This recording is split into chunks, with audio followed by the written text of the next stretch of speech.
நல்ல சேனக்கிழங்கு எடுத்து நல்ல தோல் மேலே உள்ள தோல் கருப்பாக இருக்குல்ல அந்த தோலை நல்லா செத்திக்கணும். சின்ன துண்டுகளை போட்டு வேக வச்சா சீக்கிரம் வெந்துடும்.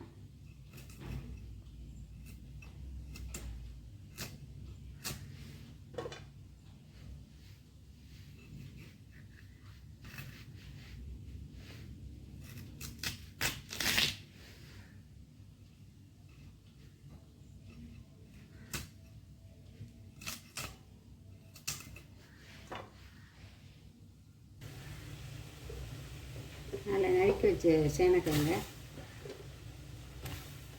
வேக போடணும்.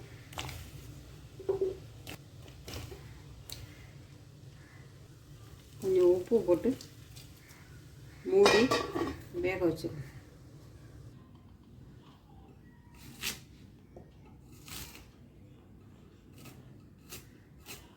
நல்லா நைஸாக வெங்காயத்தை நறுக்கிடுவோம்.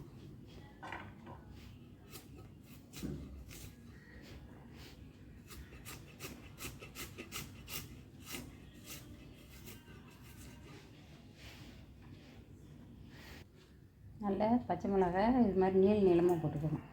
குட்டி குட்டியாக போட்டால் டிஸ்டர்ப் இருக்கும், பிள்ளைங்க சாப்பிடும்போது இதாக இருக்கணும். நீளமாக போட்டால் இதை ஒதுக்கிட்டு பிள்ளைங்களுக்கு எடுத்து கொடுக்கலாம்.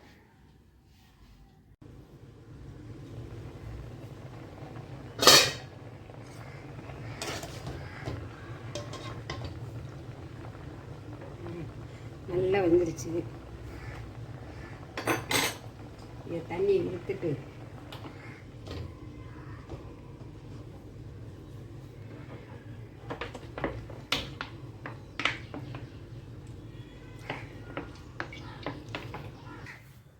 வெங்காயம் வதங்குற அளவுக்கு எண்ணெய் ஊற்றினா போதும்.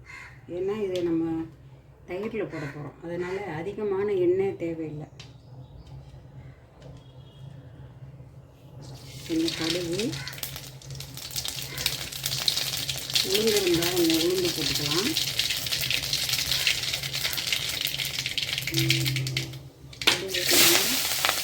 வெங்காயம், பச்சை மிளகாய்,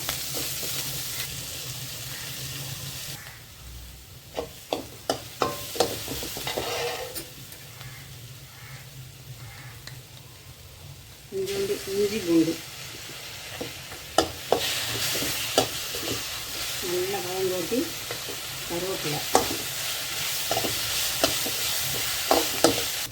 நல்லா வேக வச்ச சேனக்கிழங்க நல்லா மசிச்சிடணும்.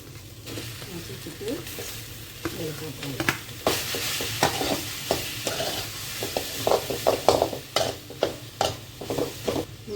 பச்சை மிளகா அதிகம் மாதிரி தெரிஞ்சிச்சுன்னா குறைச்சிடுவேன். ஏன்னா இதுக்கு வேறு டேஸ்ட்டு உப்பும் இதுவும் தான். பச்சை மிளகாய் தான் காரத்துக்கு தேவையான அளவு உப்பு போட்டுக்கோங்க.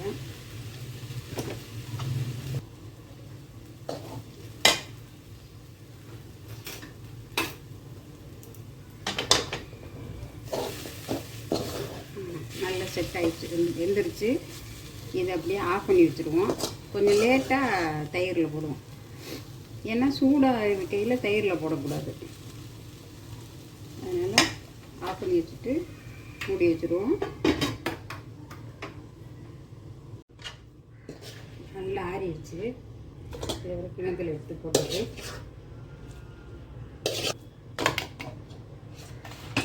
இதோட தயிரை போட்டு மிக்ஸ் பண்ணுவோம்.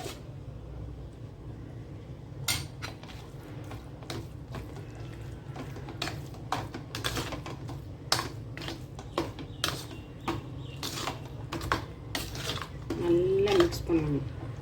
தயிர் கொஞ்சம் தாராளமாகவே போட்டுக்கலாம்.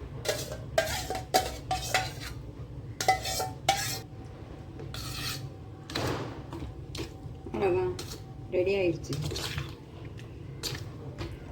காரம் உங்களுக்கு குறைச்சி வேணும்னா குறைச்சி போட்டுக்கலாம்.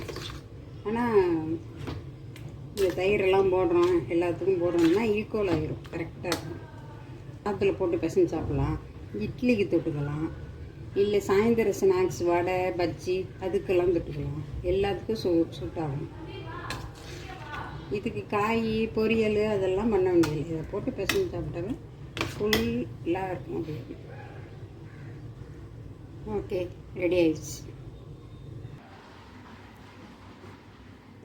இப்படி சுட சுட சாதம் இருந்துச்சுன்னா வேறு எந்த இதுவுமே வேண்டாம். இது தொட்டுக்கிறதுக்கும் வச்சுக்கலாம், சாதத்துலேயும் போட்டு பிசைஞ்சு சாப்பிடலாம்.